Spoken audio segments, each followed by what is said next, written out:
आगे की योजना में सुप्रीम कोर्ट ने राज्यपाल पे तो फटकार लगाई थी और उसकी समय सीमा तय की थी।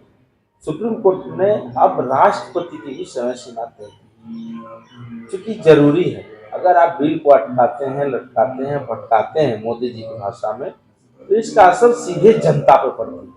तो इस पे लगाम लगाना जरूरी है। सुप्रीम कोर्ट ने कहा है, बहुत ही अच्छी खबर है, आम लोगों से जुड़ा हुआ, इसको जानना चाहिए। और यह मामला चल रहा था सुप्रीम कोर्ट में, कहाँ का? अब तो आप जान ले कि यह मामला चल रहा था तमिलनाडु सरकार में।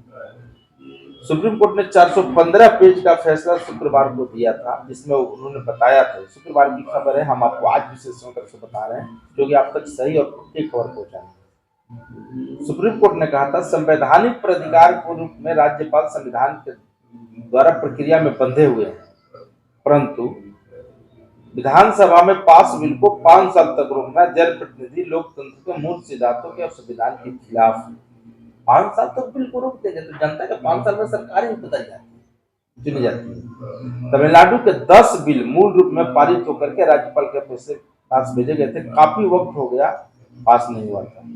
2 बिल 2020 के ही थे उसमें, बताइए, तो बहुत बहुत समय लिया गया था।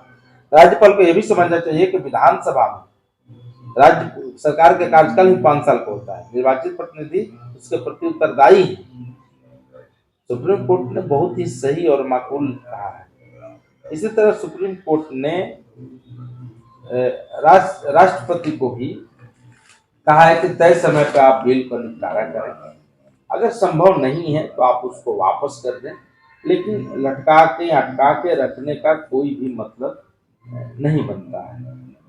तो ये एक अच्छी खबर है, और राष्ट्रपति के पास जो भी विधेयक जाएगा 3 महीने के अंदर उस पर निर्णय लेना है। निर्णय लेकर के आप या तो उसको पारित कीजिए या समय पर वापस कर दीजिए, ताकि फिर से उसको लाया जा सके। लेकिन रोक के रखना ये कहीं ना कहीं राज्य सरकार के लिए और जनता के लिए नुकसानदेह है। एक खबर आई है, ये नमामि गंगे प्रोजेक्ट जो प्रधानमंत्री के बेहद करीब है, और उनको योजना था कि हम माँ गंगा को साफ करेंगे, और माँ गंगा के साफ करने के ड्रीम प्रोजेक्ट है, लेकिन उसमें बहुत सारी बाधाएं आई। इसके बावजूद भी कहीं ना कहीं अब तक सफल दिख रही है। लेकिन अगर बिहार में इसकी बात करें, पटना में, तो इसका नगर विकास विभाग जो काम कर रहा है, बुडको एजेंसी के थ्रू काम हो रहा है। सीवर लाइन बिछाने में अभी भी 2 साल लगेंगे, यानी पाइप लाइन जो कनेक्शन हो रहा है। एसटीपी तो बहुत पहले बन चुके हैं, लेकिन एसटीपी तब तक कामयाब नहीं होंगे जब तक सीवर लाइन कंप्लीट नहीं होगा, तभी 2 साल और लगेगा। 2 साल तक गंगा में गंदे पानी गिरेंगे। नाले को तो टैप किया गया है, गंदगी नहीं जा रही, लेकिन गंदा पानी जा रहा है। जैसे कूड़ा कचरा गंगा में नहीं जा रहा है, लेकिन गंदा पानी जा रहा है। अभी 2 साल और लगेंगे। 32 नालों के पानी को साफ करना है, इसमें अभी समय लगेगा। दीघा से कंगन घाट तक नदी में गिर रहे नालों को फिल्टर प्लांट तक ले जाने की कवायद हो रही है, इसके लिए ये सब समय लगेगा। इन नाला बनने में देर क्यों है और क्यों इसमें समय लग रहा है? क्योंकि हर घर को इससे कनेक्शन से जोड़ना है, तो हर घर को जोड़ने के लिए हर गली का एनओसी है, परमिशन है, हर गली में समस्याएं हैं। हालांकि एजेंसी की भी बहुत लापरवाही रहती है। इसको मूल रूप से ध्यान से थोड़ा सा सरकार को भी देखना चाहिए, आम लोग को भी जागरूक होकर देखना चाहिए, क्योंकि उसमें एसओपी है, एसओपी बना हुआ है कि कितने दिन में कौन से काम करने हैं, कितने दिन खोदेंगे, कितने दिन भरेंगे, कितने दिन में पाइप लाइन डाल देंगे, कितने दिन में कंप्लीट कर देंगे। ये एसओपी ऑलरेडी विभाग ने बनाया हुआ है। इसके बावजूद भी महीनों तक सड़क खोद के छोड़ देना, किसी के लापरवाही हो जाना, घटना हो जाना, दुर्घटना हो जाना, इन सभी चीजों पर एजेंसियों पर नकेल कसने की जरूरत है, और उसको काफी गंभीरता से भी लेने की जरूरत है। तो अभी 2 साल लगेंगे, लेकिन कमोबेश तैयार हो जाएगा, तो माँ गंगे की स्वच्छता बन जाएगी। ये प्रमुख खबर है। बिहार में 1200 मतदाता पर एक बूथ बनेगा, ताकि भीड़ कम हो जाए और आसानी से लोग कतार में लग के मतदान कर सके।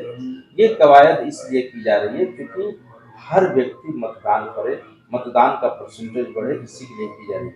2 मई तक ईवीएम को फर्स्ट लेवल पर जांच शुरू हो जाएगी। मतदान केंद्रों की संख्या बढ़ानी पर मशीनें और बढ़ाई जाएगी। 800 से 1200 मतदाता, मतलब 800 पहले बूथ था, 1200 किया जा रहा है, तो और सारे भी मंगाने पड़ेंगे। बिहार विधानसभा चुनाव है, उसको लेकर सारा फोकस चल रहा है। 27 विधानसभा क्षेत्रों पर पूरा फोकस है, लक्ष्य है।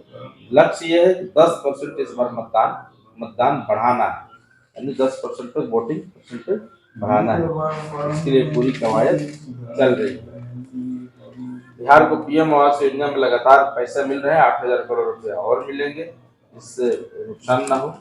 एक खबर है जो किसानों से जुड़ा हुआ, हम सबके पेड़ से जुड़ा हुआ, काल वैशाखी। अगर चैत और वैशाख में वर्षा होगा तो नुकसान तो तय है, और हमारे रोहतास जिला में नुकसान हुआ है। गेहूं की फसल है, मक्का की फसल है, दलहन है, बहुत तरह की चीजें हैं जिनकी नुकसान हुई है। उसको भरपाई के लिए विभाग को अब आगे आना चाहिए, और 85 प्रखंडों में इसकी फसल को मुआवजा देने के लिए एक प्रस्तावित आंकड़ा मांगा गया था।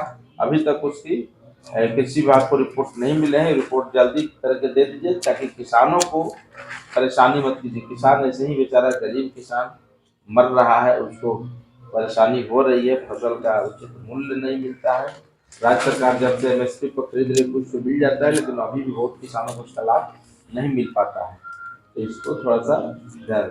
30% बच्चों के ही आधार कार्ड बने हैं, तो सभी माता पिता अपने बच्चों का आधार कार्ड जरूर बनाएं। आधार कार्ड से बहुत सारी चीजें आपको आसान होता है सरकारी योजना का लाभ लेने में। साइबर ठगी लगातार बढ़ते जा रही है, इस पर आप सब ध्यान दीजिए, और थोड़ा सा साइबर ठगी से सावधान रहिए, क्योंकि आपके हक का पैसा है, मूल पैसा है, जिसको कहीं ना कहीं ये चोरी करके उड़ा लेते हैं और आप तक परेशानी होती है।